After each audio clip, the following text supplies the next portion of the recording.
Okay, so I thought this week we would kind of look at some of the common issues and struggles with retrieve. So kind of building on what we did last week, but look at common struggles. And so I one mean, thing, go ahead. I was going to say, having a non-retrieving, having trained a non-retrieving dog to retrieve.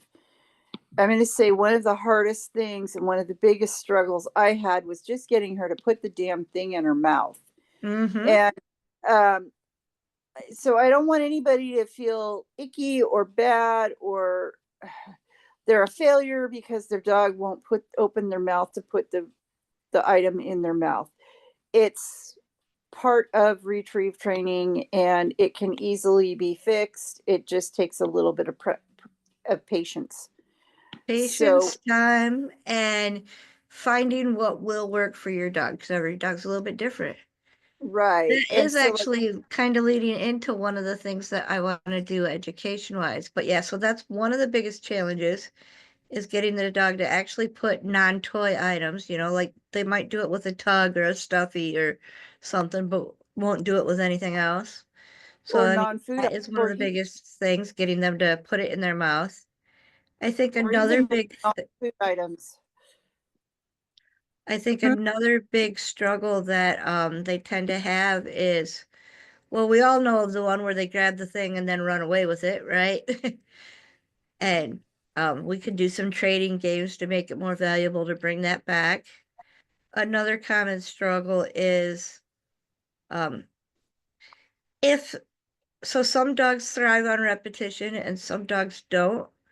So, like, if we do, say, we're working with retrieving my keys, and I put my keys on my floor more than 4 times, even when Azul is quite young, as much as he'd love to retrieve it at that point, if I put the same object on the floor more than 4 times, he's like, enough, stop dropping it. You know what I mean?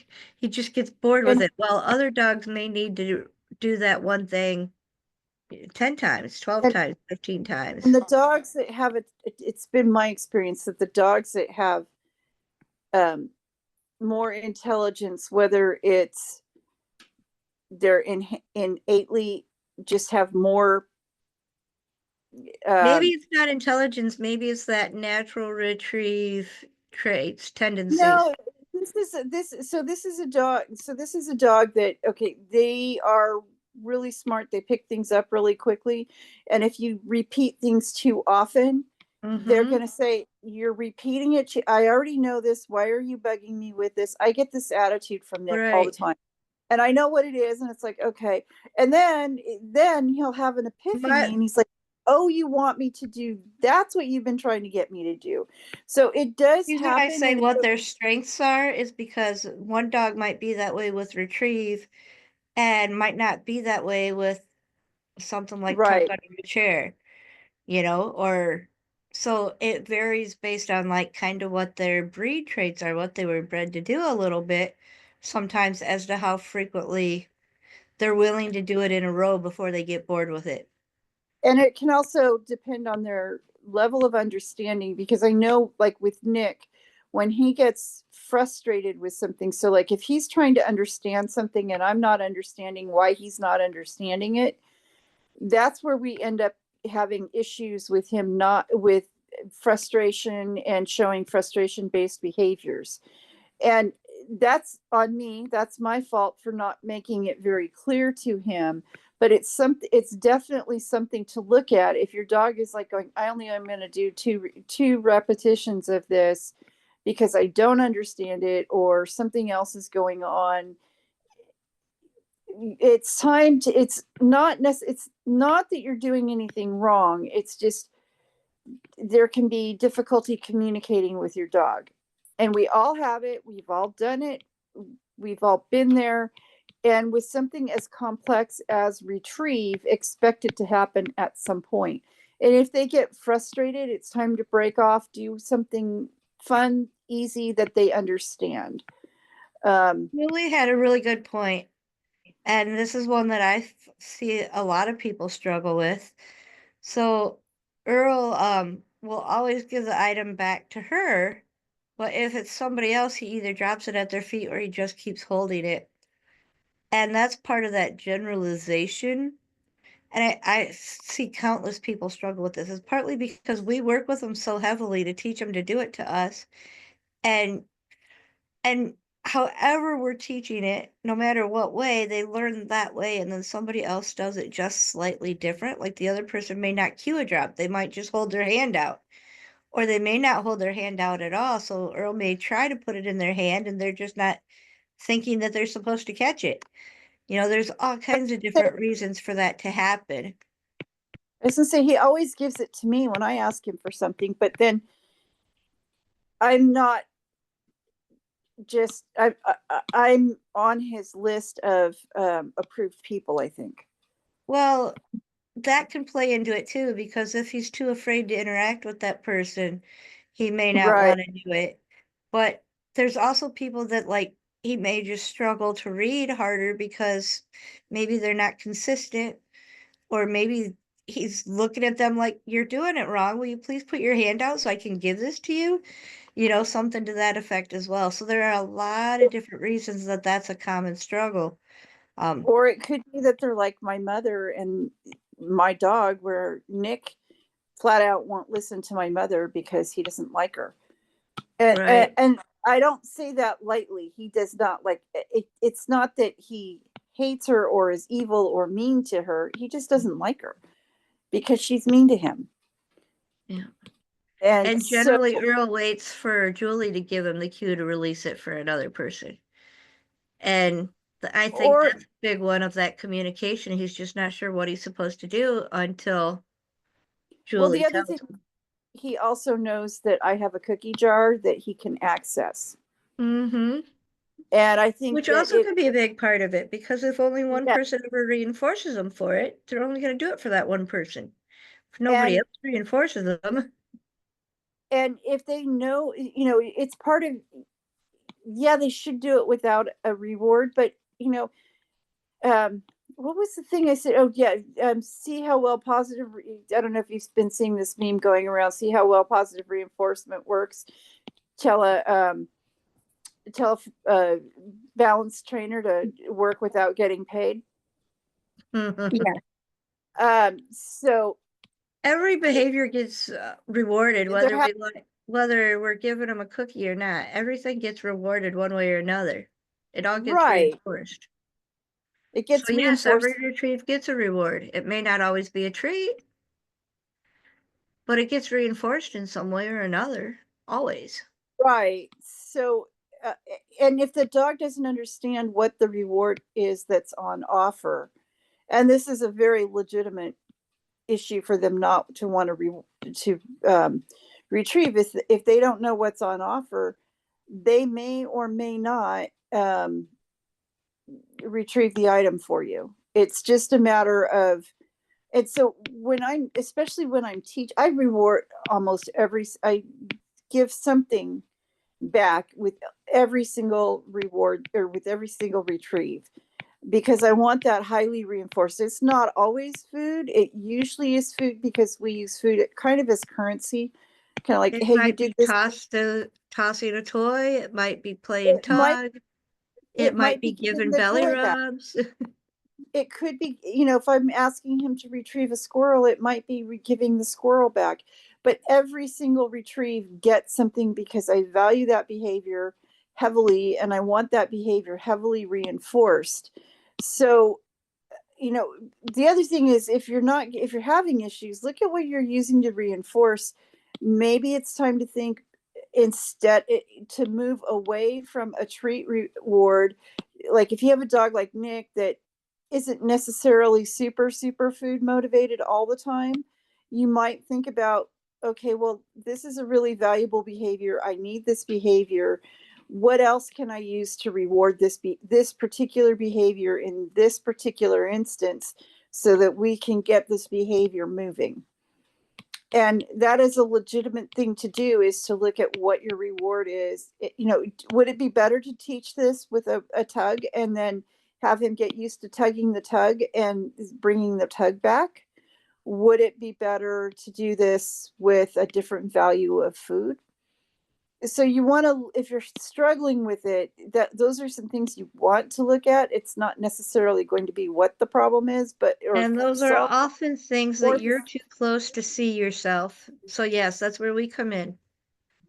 Show yes, us and what we you're are doing. here. Let us figure out a little change that you can make to help. Whether that's I breaking it down into smaller pieces, whether that's changing reinforcement, whether that's changing cues. There's a bunch of different things we can do, but I let us spent help. a bunch of time this afternoon, and so did Ashlyn, working with somebody who wants to. This was definitely a freebie for this reason. They wanted to work on getting their dog out of a prong collar, and nobody had bothered. So this is a personal beef of mine, because even when back in the old days, even when I did use those kinds of tools, I always had a plan to get my dog out of that stuff, because I didn't want to be relying on those kind of tools to say about training. And so I felt bad for this person, because whoever they were using for training had apparently never discussed with them um, how to phase out something like that. And that should be dog training, that should be a priority for anybody that's offering dog training, is how do you get the dog out? Is now that we've got the dog trained, how do we get the dog out of the equipment if you're using equipment? And that applies to I any kind complain of. about that too, in teaching people how to phase out food. Not that we ever want to phase out food completely, but like we don't want to have to give our dog a cookie every time they sit their whole life, right? Sit should be a simple, easy behavior. Anything that's simple and easy, we don't want to have to give them a cookie for every single time. Like No, hand we want to target. find a way to modify that behavior in such a way so that it's highly rewarded. I still reward sits. Don't get I me wrong. do, but I don't want to And have to reward every sit. I don't, and I do care. I am guilty of carrying cookies all the time, but like today we had a specific, I knew we were going out. I knew we were going to be working on something. I knew I wanted, basically, if I go out, I'm going to have some downtime. So I generally use that downtime for training time. And that's just my preference of how I spend my time, because I could read a magazine, I could knit, I have a spicy dog, so I could spend some time training him. So I'm going to spend some time training him, so I always carry cookies. Or I'm meeting somebody and we're going to spend some time training, so I'm carrying cookies because I might need to give the other dog cookies. So I don't completely phase out cookies, but I do have a But I way of, changed the criteria for what those I cookies go for. criteria, and I also um, have ways of rewarding that doesn't require cookies. Right. So that's where I think a lot of people get messed up with rewards based training, because they don't understand that, yeah, we do use cookies for currency a lot. And while there's really nothing wrong with using cookies for currency, um, a lot of people never get taught how to change it so that There's they a can lot of change other for currencies out there currency. too. Right. And I'm not going to be stupid enough to say, oh, but it's currency, you're doing an interactional exchange. Well, yeah, every behavior for every living being is an interactional, if there's an interaction contingency on Transactional is what you're going for, and they don't have to be transactional. transactional. But even everything is even transactional. Even a marriage is a transactional on some level, because there's It you're both doesn't getting, have to be. well, it doesn't have to be like, I mean, Interactional, maybe, but not transactional. Transactional is what people get blamed for with the cookies, though. yeah, and but that's not necessarily, even if you are. So I like to think of it like, th- with the cookies, I like to think of it like, okay, this is how I'm letting you know that you made me happy, and that you did something I like, and that doesn't necessarily have to be transactional. It could lead to an interaction of some sort, but sometimes that's just, our shorthand for saying, hey, you did a good job, you're making me happy, you did the right thing. And I think that we need to have a way to say that, and that's what we Yeah. need to be going with the retrieves. Those Every time your dog retrieves to you, it should be a happy occasion and they should get something positive from it. So like that's where chasing them around the house to get the sock back is really not a good idea, because you're taking that from a happy, like, ooh, we're playing a game, to now mom's mad because I took the sock.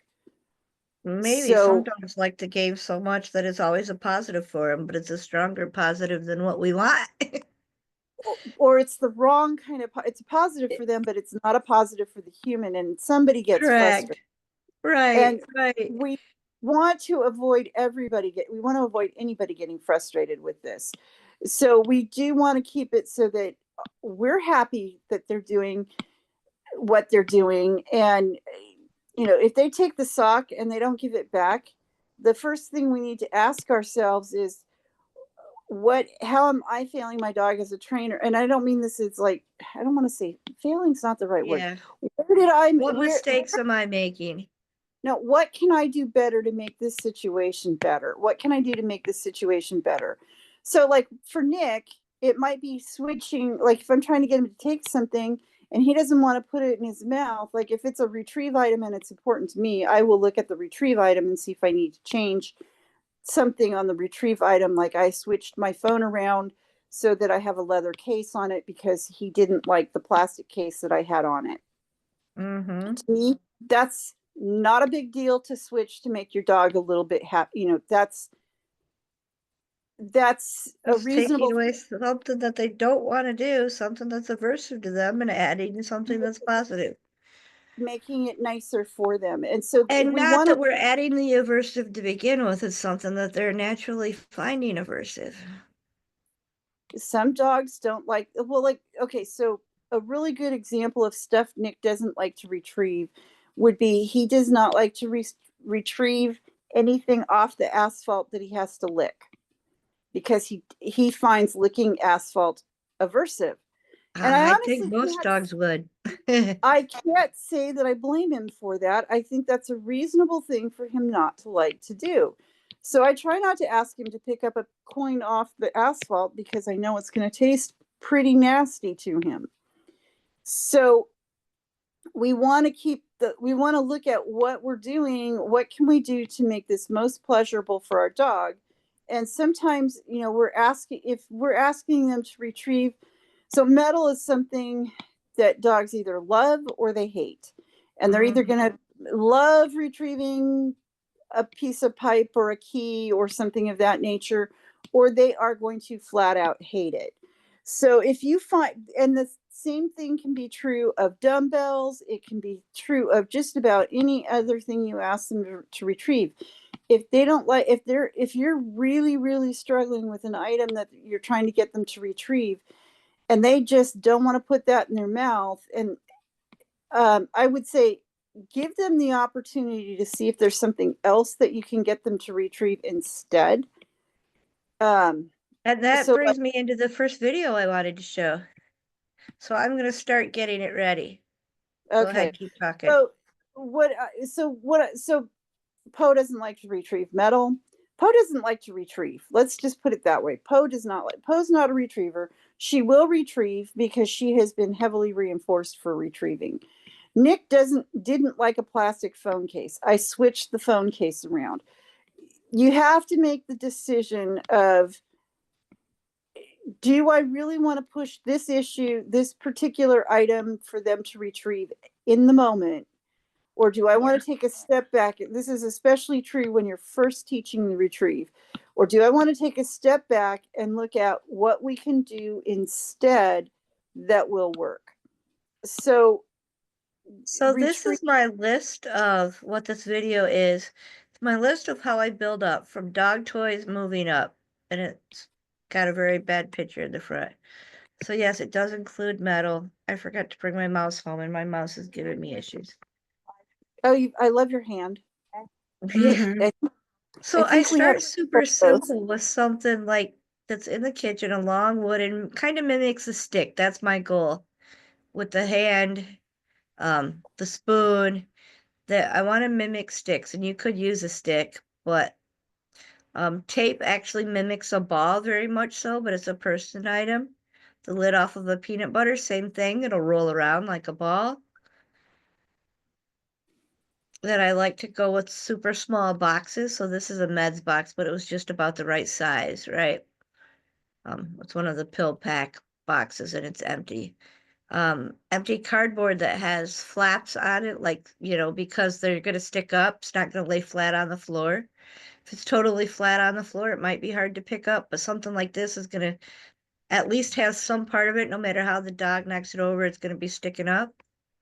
That's the treat bowl that I put bowls in, another little bowl that you can put treats in.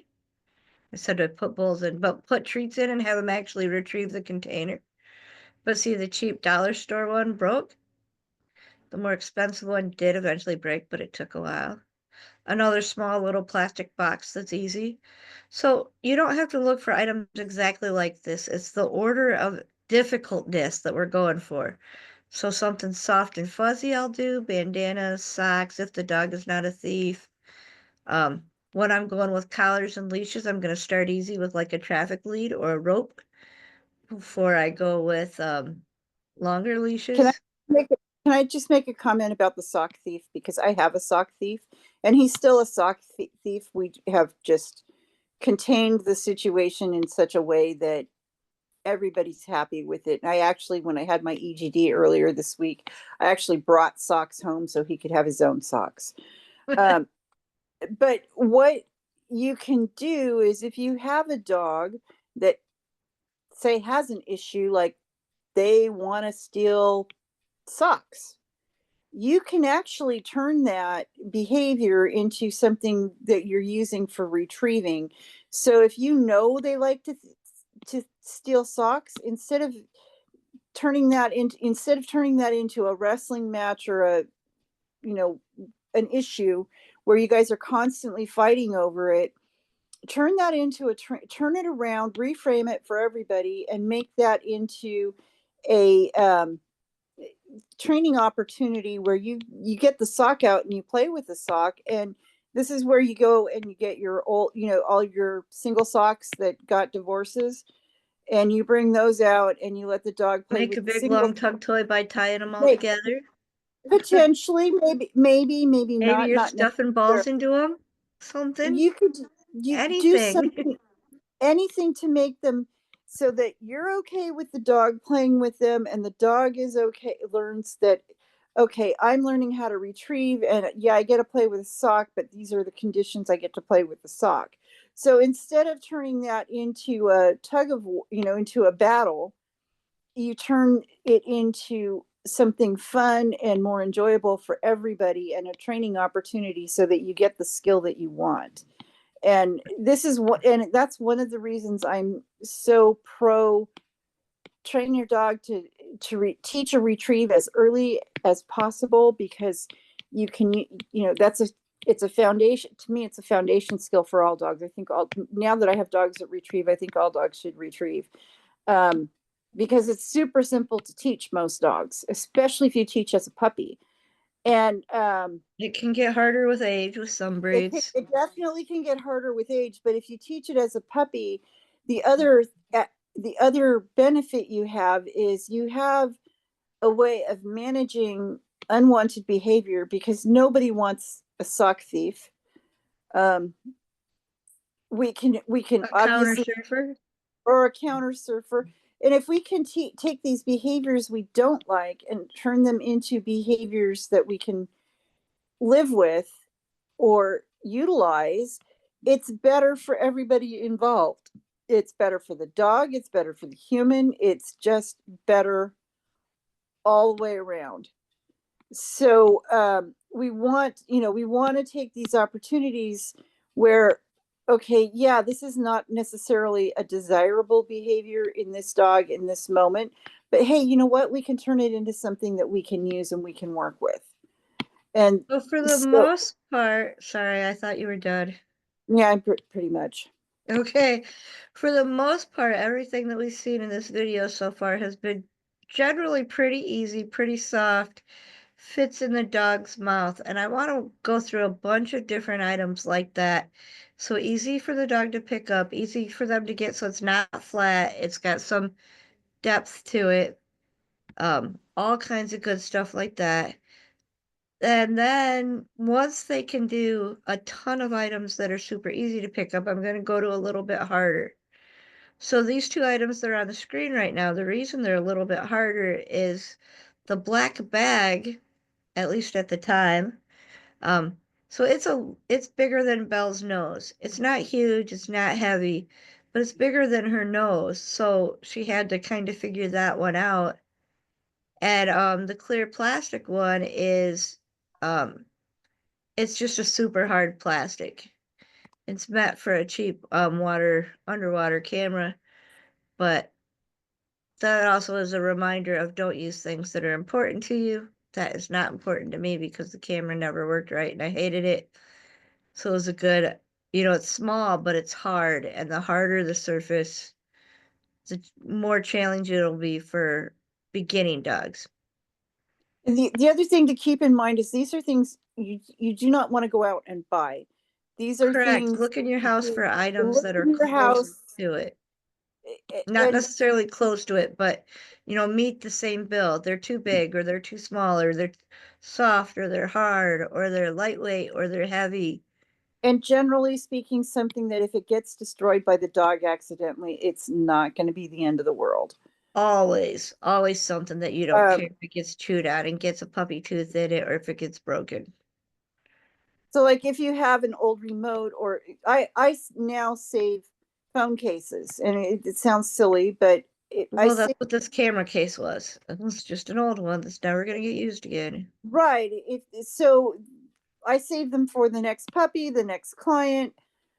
Somebody needs to teach a phone retrieve, and they only have, maybe it's a new somebody new to dogs, doesn't have a whole lot of resources. There's a wide variety of reasons why somebody may or may not have a camera case or a phone case laying around the house. This day and age is probably less of an issue than maybe 10 years ago or 15 years ago. But you, some people just don't save that stuff. Some people are really good at throwing shit out. Um, and Not that's our generation. not me, not us, because my parents are the children of Depression era people, and we didn't throw anything out. Um, I found a phone case the other day that's like from 5 phones ago. yeah, I've got some from quite a while ago. I mean, I was good at getting rid of them when I've moved enough that I've been able to get rid of a lot of stuff. But like I still have the Dollar Tree bowls I bought Nick when he was a puppy. Before, I think I bought them before I even brought Nick home. Um, that we Because I knew I was going to be needing them for training, and I knew that I needed something that wasn't his food bowl. So sometimes, we, like Penny and I, don't throw anything out. Me That can be either. We that can regift it. Yes, and we reuse it, and there's nothing wrong. Or we repurpose. These people that think that, what was it, used to be reduce, reuse, recycle, whatever. These people that Mhm. think that the upcycling and all that stuff is new. No, they just didn't have parents that um, didn't throw Naturally things did out. it. I, I've All even right. said, you know how you get the fake, like do this credit card, apply for this credit card, and then they send you a fake credit card. I've saved those for them to pick up. Yep, Oh that's yeah, usually where I practice. I'll practice with an old deck of playing cards and I'll practice with those. I practice with No, an old Kaiser card because I have like a gazillion with different numbers. I haven't gotten to the really small stuff yet like that. So But metal is actually a good point with something Ashlyn brought up too. And like Cindy said, some dogs love metal, some dogs hate metal. I'll go with something that's really big when I'm starting to do metal. So just before I held the spoon up, I held up the prong, not the prongs, the tongs in the background. And the reason that I like to start with something like this is it has both metal and the rubbery end. So the dog can kind of experiment and see what's easiest for them to pick up. And Uh, I've actually had dogs pick up things by in a way that I wasn't expecting them to pick things up. And it's not something I'd ever get mad at unless it was like a competitive obedience dumbbell or something where they're supposed to hold it a certain way. right. I don't care how they hold it as long as they're not going to damage it. Exactly. So the whole thing is to teach them how to hold that. Yeah, you can pick it up and hold it, and it's not gonna. We're not gonna have a problem because you're holding it. We want you to hold it. So the tongs are nice because they're a different dimension, so no matter what, part of it is going to be off the floor at all times where they can get access to metal or the silicone. And from there, I'll do, oh yeah, Ashlyn was saying that her dogs will lick metal, but Daisy, was it Daisy or Lily doesn't like to retrieve it? Let me read that again. That's kind of how Nick does Right. it. You have to, my, I can't, it's all staticky. I have to log out and log back in.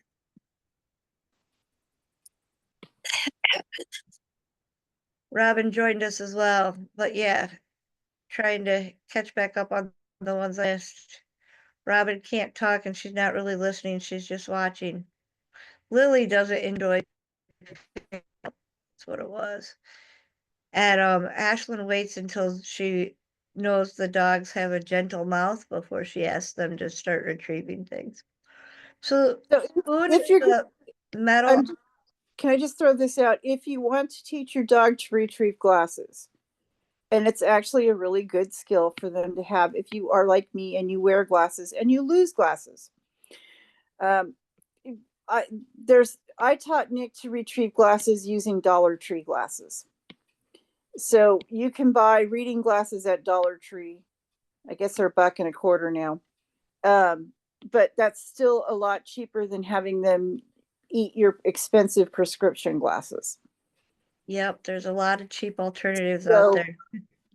so just, keep in mind that there's multiple ways to achieve what you want to achieve without necessarily have it. If you want them to know what glasses are and how to pick them up, there's ways to find it without them potentially ruining your expensive eyeglasses. Same with credit cards and money and all that good stuff. Yeah, And pills. Poe shredded a $1 bill. Fortunately, it was just a $1 bill when Nick was a puppy. She was an adult and she hadn't done anything like that in years. Well, she Literally, had a new brother.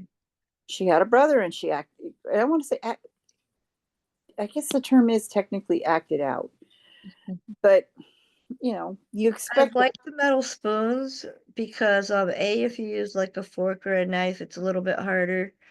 But spoons again stand up off the floor a little bit. They're a little bit longer. They give them multiple places to grab for. They're So safer. there might be something really yummy tasting on the spoon part, or they may choose to go for the handle. There's just a lot of different options. Well, And so they're also safer because there's not that sharp. There's some sharpness to a knife or a fork. So until you know that your dog is comfortable retrieving items, it's probably safer to stick with something that and I'm they probably going to try some plastic silverware before I try metal silverware, just because I heavily reinforced plastic stuff early on. because But we've once you actually do metal things like that, I'll move on to smaller metal things. And this is where I start to get smaller in my retrieve in general. So this is really, really small, but it was one of my smallest items. A pen is really good for being small. It's still raised up off of your floor, um, but really small. Coins is one of my later things when I know they're not gonna swallow things. I don't know why these dog brushes are really hard for my dog, but neither one of my dogs like to retrieve the dog brush. Because they don't want to be brushed. That probably plays into it. And then just for extras, I think is where I threw these in, like the silicone stuff or things that we might just have around our house anyways, and they're super easy to retrieve. The I other still thing, have stuff the, assembled in a box, a little you plastic bottle. okay, so you are always safe posting whatever your dog retrieves in C2C. We want to see it. We love seeing it.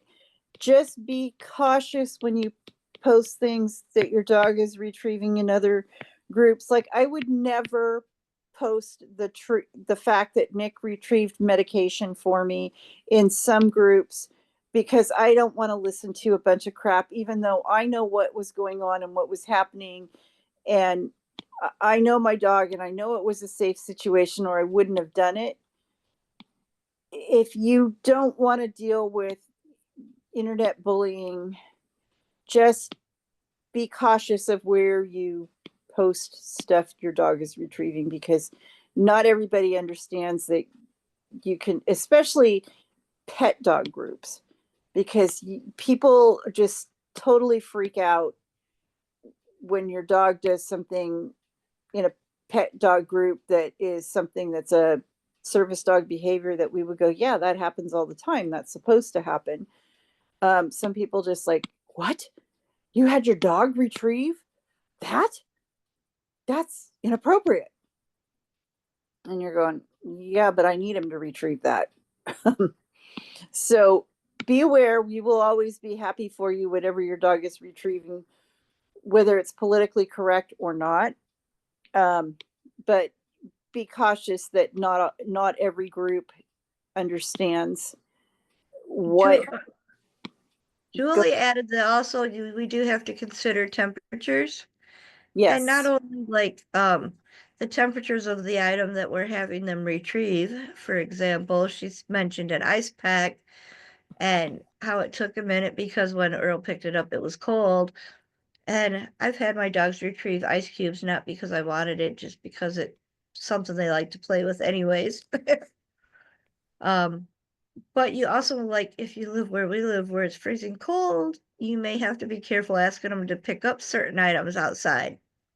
There's no way I would ask them to pick up metal outside in the winter here. You just wouldn't And do that. just like we wouldn't, Julie and I and Christy would not ask that on the West Coast in the summer. Because we all live in areas where it gets It'd be hotter too than, hot. I mean, I Yeah. think there's days it's literally been hotter than hell, Arizona here. Yes, there is a town called Hell, Arizona. So And Nikki, this might be something that you like to go like in between the toys that Rarity will pick up and a personal item that she's not sure about. So all this container is it's a food topper, a dog food topper. So it smells like chicken. It's just powder. This one happens to be full. I would use one that was almost empty to start with because it smells like something they're already eating or having in the past. If it was totally empty, you could go ahead and put your treats in there too, because most of those spice containers have a lid that comes off. So you can have that little bit of rattle, but that might be a good item. What's the food topper? Where do you get that? Is it I just just labeled? ordered this off of Amazon. You can get Oh, it at any pet stores, Chewy, Amazon, they're and just they come in all kinds of different flavors. This one happens to be chicken, but food. it's basically just a powder and you can either mix it with water and turn it into a gravy, or Mhm. you can just sprinkle on their kibble. Either way. To help them eat it. My Yeah. problem, yeah, because Luna only Just wants give the them a puppy food, special but she's treat. 14 and now she doesn't want to eat her food. Mm-hmm. So I might try that. Thank you. Yeah. It's just an extra little hand or, tidbit that like if you give it to them every day, they can get dependent on needing it, but Um, give it to them once in a while. okay. so something Yeah, that I remember Ashlyn. Um, Ashlyn at one time was trying to get Lily to figure out how to bring an ice cream sandwich from her mom in the kitchen back to Ashland, which she does now, which is really fun. I mean, they come in a paper, so she retrieves that. But I remember when that talk was happening with that training. Oh, God forbid the dog is retrieving food. I'm being For a sarcastic. minute, I gotta move my computer. You know, God forbid we actually have the dog do something useful like retrieve food. I mean, that Oh, gives you a I, gist of I, the was- ideas to run through. I think that's most of them. I'll let it play to the end I while we're. was, I was just gonna say with Hodor, he didn't like picking up the keys or much metal. So I put a lanyard on my keychain and then he could pick it up by the lanyard. Yeah, Nyla's another story. She'll put anything in her mouth, even metal. I She chews metal. I did that with Nick, and I have leather. I have like all his favorites on there to Mhm. chew or to pick up, and he insists on picking it by the key every single time. So I it's not that I won't do the same thing with the next puppy. I will do the same thing with my keys forever and ever because I want to give again, it's giving them when I so my keychain is insane, but it gives my dog the choice of what they want to put in their mouth at the moment, and it's something I can do for my dog that's really it doesn't affect in I kind of look at it this way. What's the big picture effect of what you're asking your dog to retrieve? um and if you so like if you have to make a change in something so that your dog will retrieve it, what's the big picture effect of that? Is the big picture, is it really a problem for you to have your dog require a leather lanyard on your phone so that they will pick it up, or is that something that you're willing to do to accommodate your dog? Considering everything we ask our dogs to do, I am definitely a believer that we should accommodate our dogs on some level when we can for stuff like this because um It's well we teamwork. want It's all about teamwork. yeah, I mean, well, we want our dogs to pick up all sorts of different things. We also need to be somewhat accommodating on some of their preferences because they are, they are our I guess technically, are they an employee or a servant? They're Um, a partner. they're a partner. But I mean, if you actually look at, Sure. there's, Medical equipment. I Yeah, hate they that. can be considered that legally, but my dogs are not getting that term. I actually They're my consider, partners. We work together. I they're, hope they help me. he's, That's their life. he's either my attendant or my partner. I don't know which. I used to Depends call on, Partner Hodor my means it goes helper. both ways, right? yeah. Yeah. You're a team member. I, You do things for them, they do things for you. yeah. Whereas an Exactly. attendant is gonna mainly just help you. But we're a team. But so I think it's very reasonable to accommodate our dog. If there's something like, if it's something you're going to have them routinely picking up, like keys or your cell phone, I think it's extremely reasonable to accommodate their preferences on how they retrieve that item. A heavier water bottle. Yep, you notice the water bottle that I had in the video, it had a lanyard on it, even though it does have a handle, but the handle is hard plastic.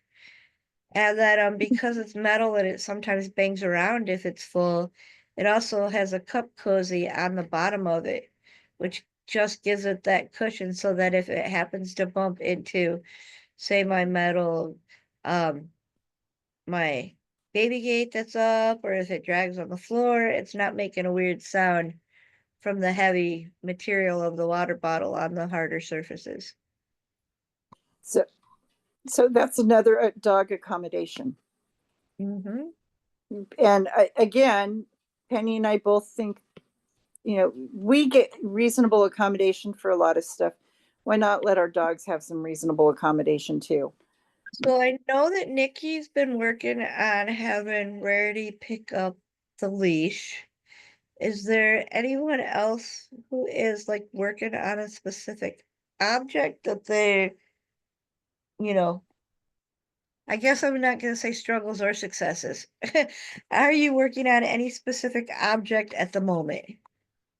I'm trying to get Nyla just to fetch and bring, I got the chuck it. She likes that, but she takes it and then she wants to chew it.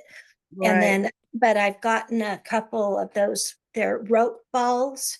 It's easier for her to pick up, and I'm trying to do a toy. She's brought some back to me, but she doesn't want to let go. So I tried to do the toy switch. Right. I'll do a little bit of a tug as a reward for bringing it back and then do the toy switch. Okay.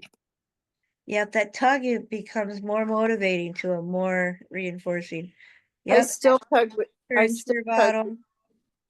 Another unusual item that she's been doing with Daisy lately. I still tug with Nick when we're doing stuff, depending on what we're working on. He's, we still do some tug reward. If As, the item is soft enough and um sturdy enough, then I'll tug on it no matter what it is. So like if it's my shoe, I might tug on it a little bit because Belle doesn't have an issue with shoes. She's never picked up a shoe unless I've asked her. Right? If it's a dog that likes to steal shoes, I probably wouldn't tug with a shoe. Right? Yeah. and it all I wouldn't comes do that back, with Nyla yet because she's still too young and doesn't understand. it all Yeah. comes back to knowing your dog and what, and knowing your team and what you, what works for you as a team and what doesn't work for you as a team. There's stuff I won't do with Nick because it's not good for us as a team. There's stuff I won't do with, there's stuff I do with Poe that I wouldn't do with Nick, and vice versa.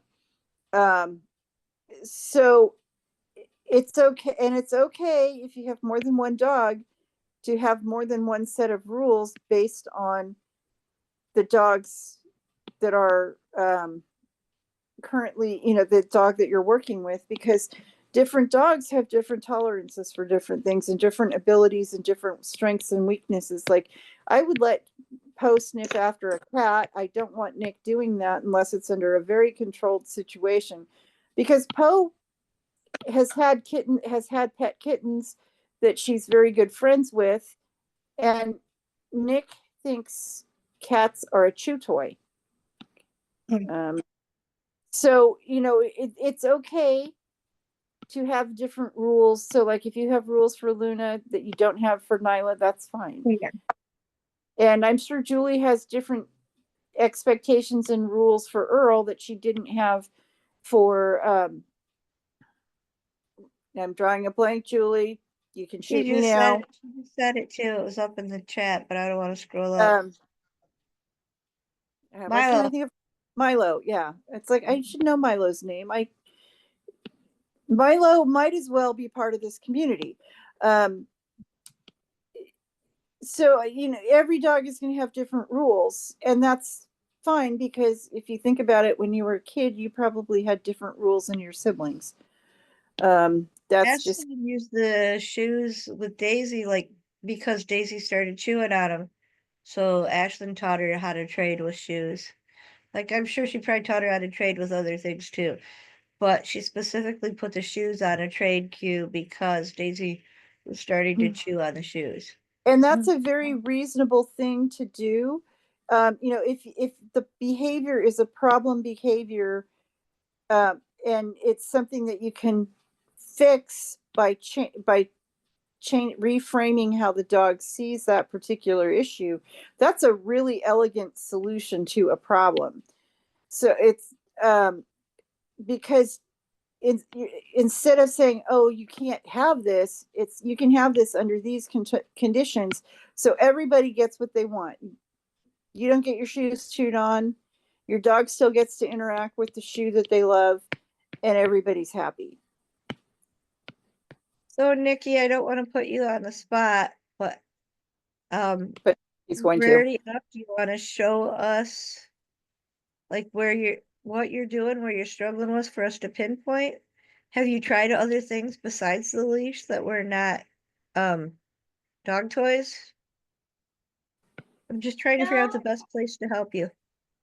No, not right now, because with her going through the false pregnancy thing and her being extra moody and extra hormone, I I understand just that. took, yeah, I just took a break from it. But I am going to be getting a leash that has like a handle that she can grab onto, and it'll be like a soft padding. Unlike if she didn't like the texture of the main leash, she could grab the handle if she liked the padding better. Right.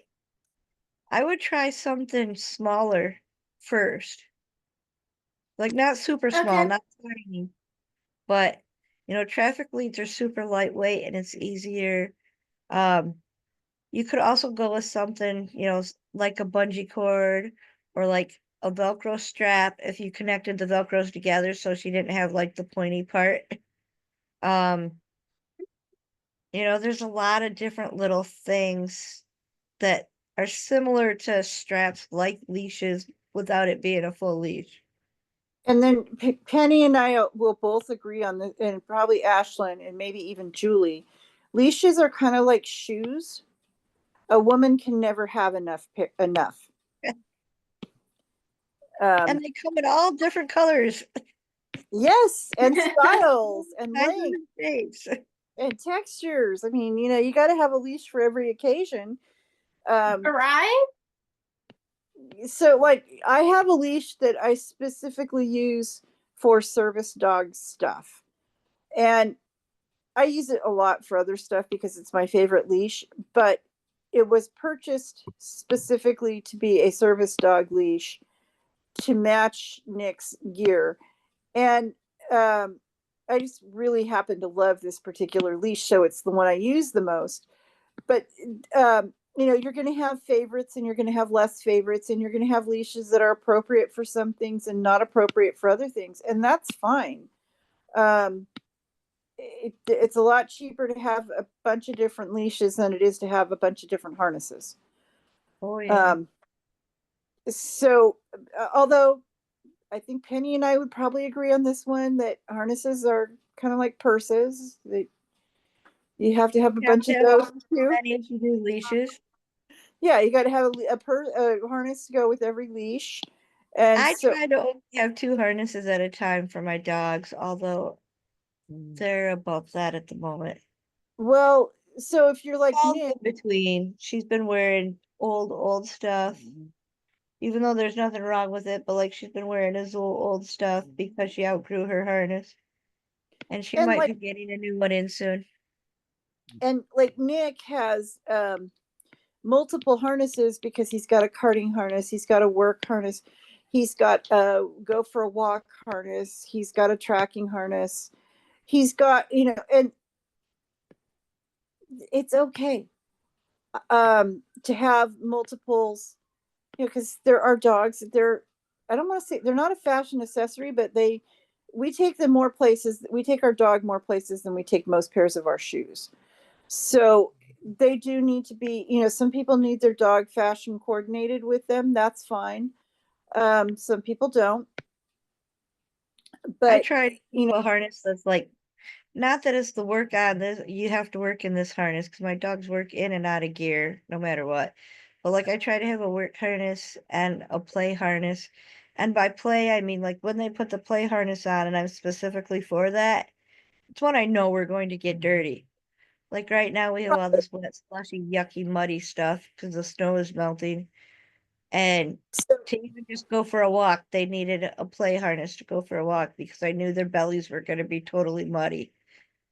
And when so, we're going camping, I want that play harness on. Otherwise, a general hike, I just don't care if we don't plan to get dirty. and like Earl, I know has a harness, like I think everybody in my group had it last year, was the one tigress harness, Mhm. because it's, to me it was, I wanted an extra harness to have around so that if we went someplace where I knew my harness might get dirty or trashed, I don't want to trash my expensive um, bold lead harness if I can have another harness that that will work, that will Right. do pretty much the same function, but is what's the right word for it? But Or it's disposable. more Not just, totally disposable, it's but not disposable, but it's easier to replace yes. because, And it's and easier to wash.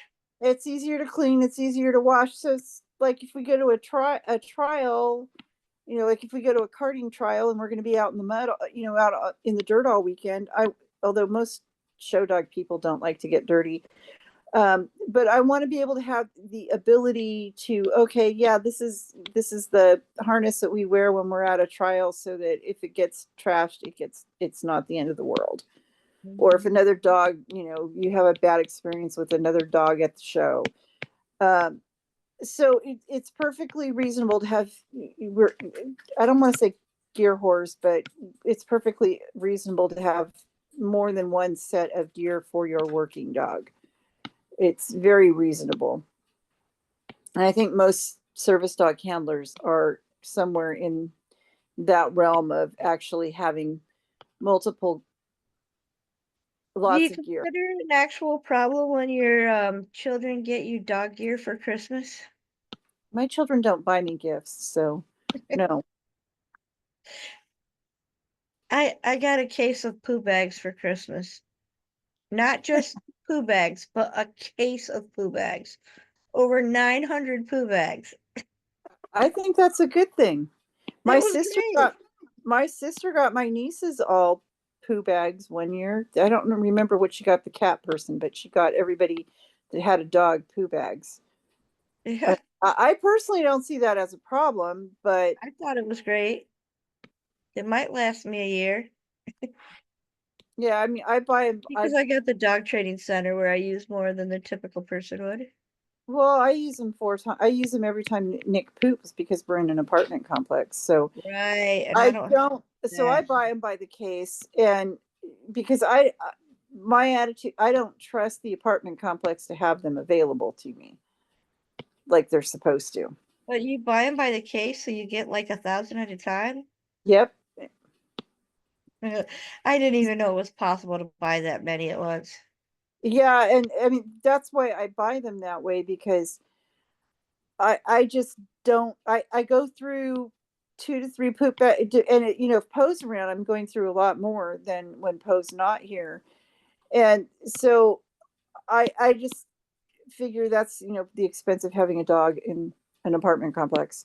Girl Uh, got a dog toy and an LED light collar for Julie's birthday. Earl got wait.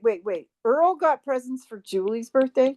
Well, yeah, that's what Julie got was a dog toy and an LED light collar for Okay. her. Yeah, my Yes, that done was that from for a that while. was They've got me dog toys for a while, but this year they actually got me practical dog stuff and dog gear,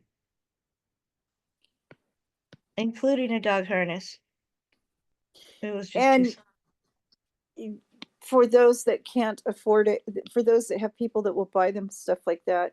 Well, I got a poodle sign, so I can't for Christmas, so I can't say too much.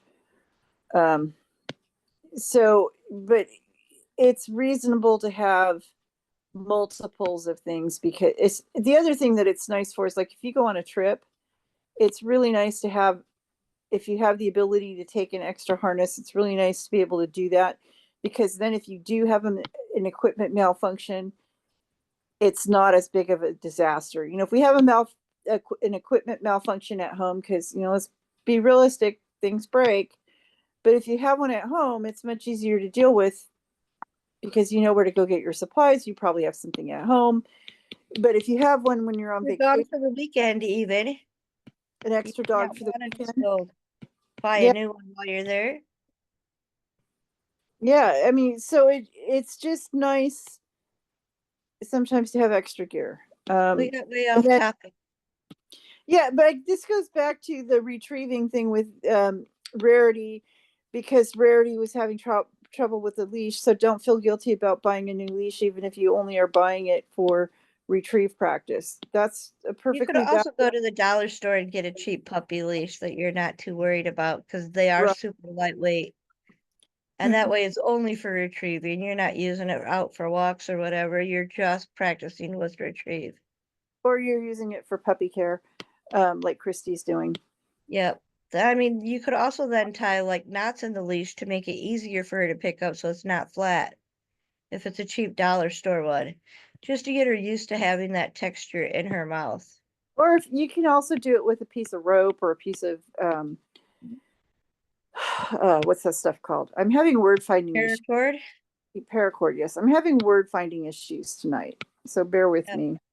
I start with rope, but I usually attach that rope to either a tug toy or a ball, like um the holy roller balls with the holes in it. I like Before I those. try the leashes. Right. And I think I started Nick with a leash, but it wasn't a leather leash. It was a he was at the time he was learning leash retrieves. It was a nylon leash because he was still a puppy. So Some people like really focus on that, dropped leash, pick it up, hand it back. But if you have a large breed dog, you probably don't need your dog to hand a leash that's connected to them in some way, shape, or form. no, That's that's hard kind to of in my. reclaim from a large breed dog. If you have anything lab or above, you probably don't. Yeah. I mean, I can As retrieve far as dogs height. from small, Well, like for them. Poe never learned a leash retrieve for that reason because it's easier for me to grab her collar than it is for me to bend over and pick up something that she's handing me that's in her mouth. There are leashes that get dropped on the floor, and I mean, so then I do want it retrieved, but that's kind of few and far between. Mine hang That's on if hooks, the they're up whole leash. high. That's if the whole leash is dropped on the floor, Right, not right, attached to a dog. right. If it So falls off the hook, or if I had too many things in my hands and just dropped it. you never carry too many things in your hands like bacon. Yeah, yeah, right. I could drop one thing in my hand, let alone if I have, 5 or 6 things in my hands. Yeah. Oh, I know. Nick's toy is an eggplant named Eggy. Of course, it's named Eggy. What else would it be named?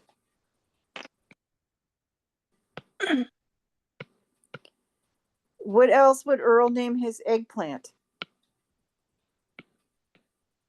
I don't know. But Julia does have a good point too. If you could also work on having them like try to carry longer objects for the retrieve because those can be really challenging, especially through tight spaces. And I've set that up for Belle before in the training center. I haven't done it in a while.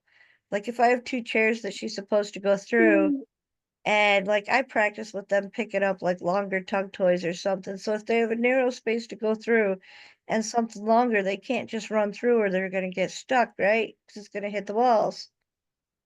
And so letting them work through that puzzle, how do they, either spin slightly so the object goes through long ways, or do they twist it on an angle so that it goes through like that, spin it like that? And that's a great problem solving behavior. And how do they get in and out of there? How do I do this, Mom? Is a legitimate question. Exactly. And one of the things that's so cool about positive reinforcement, force free, whatever you want to label you want to put on what we do for training, one of the really cool things is it really does teach our dogs to think and to problem solve in ways that only giving them the ability to have a choice allows them. If you don't allow them to have a choice, they're never going to learn how to problem solve Make this way. good choices. Right. Yep. All right. Do we have any other issues or struggles that anybody wants to discuss when it comes to retrieve? And does anybody want to show off, or is everybody's dog sleeping? I know mine is. Mine- Nyla's sleeping and I'm pooped. I'm hurting. Mm-hmm. Nick is brain dead because he had to do a lot of look at that, and he had to do a lot of control and leash stuff today, which Then he it excelled is at. go to I was bed. I was very proud of him for today. Um, he should be sleeping. Well, he is basically sleeping. But I was very proud of him because not only that, I could see him self-regulating and managing his spiciness. And you know, I'm just going to throw this out here because I want people to understand that um, sometimes we have the best laid plans for our dogs, and our dogs just are not going to be able to do what our plans were.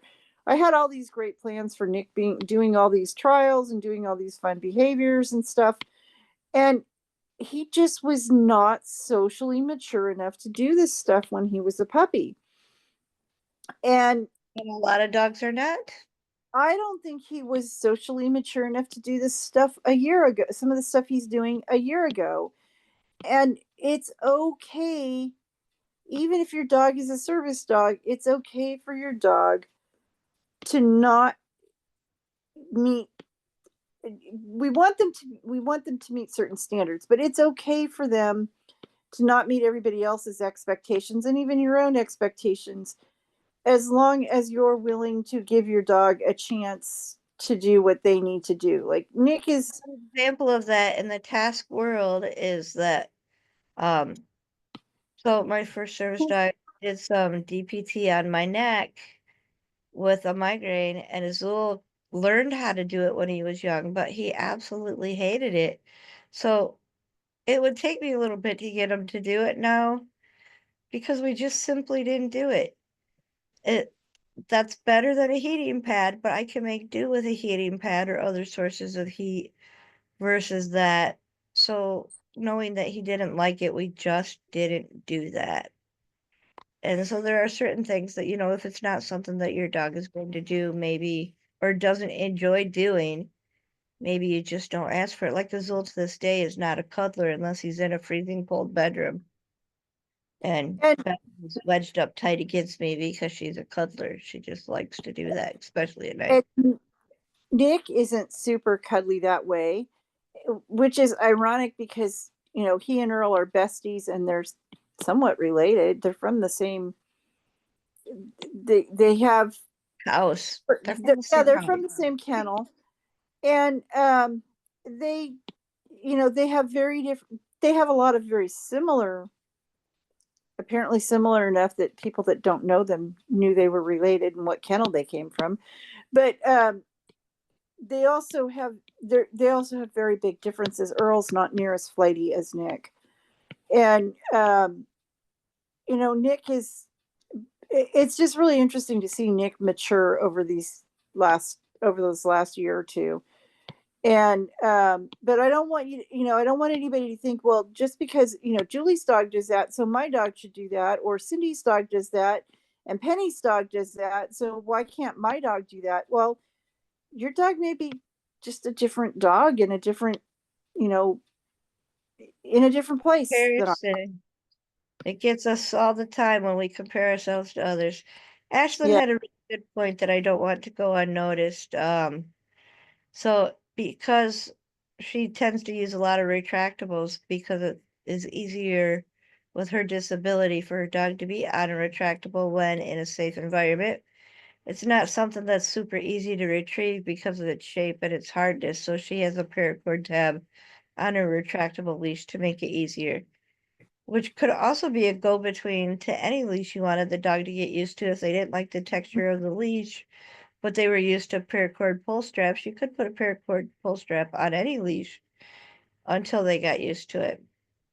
So You can Julie's going to be working on retrieving objects under the bed or under the wheelchair, under stuff. Very good point. I work on that stuff with Belle every now and then. He likes to go under the chairs at the training center to do, but I haven't really practiced like going under the walker lately, so that's a good reminder. we haven't practiced under stuff, but our focus lately has been something completely different. And I'm okay. I'm happy with the tasks I currently have, and although we're adding one, but I think we should also be careful when we're comparing tasks and things we ask our dog, you know, things, well, so and so does this. Why shouldn't my dog do that too? Well, do you need it for a task is the first question. And how much is it going to cost you mentally and physically to teach that task? Is it something And worth is it something that goes with your dog's natural skills? Is it something they're gonna like? right? Is And it not all There's a retrieving, lot that goes into considering your tasks. yeah, not all retrieving is going to be something that all dogs should be doing. And they So, all may do it differently. right, Nick retrieves stuff differently than Earl, and I mean, of all the dogs in this group, Nick and Earl are literally the closest related. Um, Yeah, I so don't know anyone else that's related. I don't even know that they're not technically related. I don't think. I mean, they could be. I haven't really looked at their pedigrees that much, but they are from Somewhere the along same. the lines, they have to be. Well, they Well, have the Ashley same said the grandmother. base grabs the whole base of the retractable. Even though the paracord's there, she still grabs the base. Yeah, and so don't let's not get into a well. I want to make sure we stay away from well, somebody's dog does this, and so mine should. We want to stay out of that conversation because everybody's going to have different tasks. Right. And slightly different. You may not need your dog to take something to another family member, where that's like one of Belle's favorite things to do is carry something out to my husband or carry something back into me or carry things back and forth. You may not have a family member for your dog to retrieve to. Right. Like Ashlyn's ice cream sandwich. And her mom will give Lily the ice cream sandwich and take it into Ashlyn. That was a long time ago when you started training that one. I That's remember that's an that one. important skill in my book. Anybody who says that's not an important skill does not understand the importance of ice cream sandwiches. So attaching paracord as a pull strap kind of depends. Like I'll do a paracord braid first, and then it depends on what I'm attaching it to. So like my water bottle, I will just kind of wrap it around itself. Um, so like if you stick the end through the handle and it kind of pulls down almost like a slip collar would. That's what I Slip normally collars, do with paracord on most items. It works slip pretty good on collars a are doorknob. It works pretty good unless you have the doorknob, the handicap doorknob like Cindy and Robin do. And then Cindy does use Velcro to attach to her doorknob, and then she usually uses a tug toy and a few other toys. That's in I'm sure she showed you her get up there. That's in our tug lessons from last week. But yeah, so there's a lot of different ways to attach paracord as a pull strap. so everybody's dog is going to if you have a cane retrieval, like I was going to put paracord on my cane for Nick to retrieve. He prefers the metal or he prefers the handle, and I actually got flack from somebody. Okay, so mind you, this is my personal cane. This is not a cane that anybody else has to touch. I was told that the wrist strap on the cane was mine and the dog wasn't supposed to touch it. I'm like, it's my personal item. So if I want the dog to touch it, the dog is going to touch it. So, do not let the service dog community dictate how you're allowed to train a task, because if the bottom line is it has to work for you and your dog. And if it doesn't work for Mitigate you, your disability. right. And if it doesn't work for you and your dog, it's not a functioning task. So don't let other Ashlyn has people dictate. lever handles too. I know a lot of people do. I just don't. Well, it depends on how old your house is. Julie has them too. Oh yeah, Christy's showing some of her paracord stuff and the way it attaches. I have that water bottle one, but for the water bottle I tried to put it on, it just made it leak and I couldn't screw it down tight enough. So I ended up Oh, yeah, you have to put it all the way. Um, it has to go, like all the way on I first. tried that, mine just would not screw down far enough. Like it still leaked Oh, no matter what I did. yeah, because mine, I get it below see how it's going below. Yeah, mine wouldn't go below. It would No. always sit like right on the edge. And then I had this, somebody made me when I had Hodor, and it's to attach, like a Yeah, that Velcro. you could Velcro around. Yeah, that's nice. And that would be So easy enough to make. I just haven't done that to anything. the other thing to keep in mind when you're looking at all tasks, aside from some things are going to work for some teams and they're just Yeah. not going to work at all for other teams. This water bottle is a case in point. It works for Christy, but it doesn't work for Penny. I think there's a couple things Penny and Type of I water have. bottle challenge that I think that there is. I Um, think the water bottle was too big for the handle. It just but barely there's fit. other things that you've tried and that you and I have both tried, and one of us will like and one of us won't. Uh-huh. And that's actually pretty normal. So, if somebody's swearing by something, it may be, just be aware that you can try it and it may or may not work for you. And if it doesn't work for you, that's okay. Things need adjustments. It could be getting tweaked. Multiple things. My fabricator has been falling down on the job too much. But stuff that We're all falling down on the job. We need to go to bed. yes, so but Yeah. just be aware that don't feel bad if it doesn't work for you, but it works for somebody else, or vice versa. We're all we're all human. We all have different wants, needs, desires, abilities. So just Our dogs are individuals too. yep. And what works, like Nick has been far more helpful for me because with my dizziness, because he does stuff that prevents my dizziness, whereas Poe did stuff to help me with function with my dizziness. And so it's really interesting when you start looking at, so what is the dog doing? Well, I thought this task was going to be super important, but it turns out this other task is way, way more important. Right. It's important to keep that in mind, that what you think might be an important, especially as you're looking at new tasks, or a new team member, what you think might be a good fit might turn out to be not such a good fit, like Penny and the DPT with Azul. It's just, so just because we say, oh yeah, do this, it works really well, doesn't mean it's going to work for you. Girl. But we're happy to help you keep trying to find solutions. So you just gotta Yes. listen where you're at. And we are about solutions. We are not about, we are about finding solutions, not about creating Causing problems.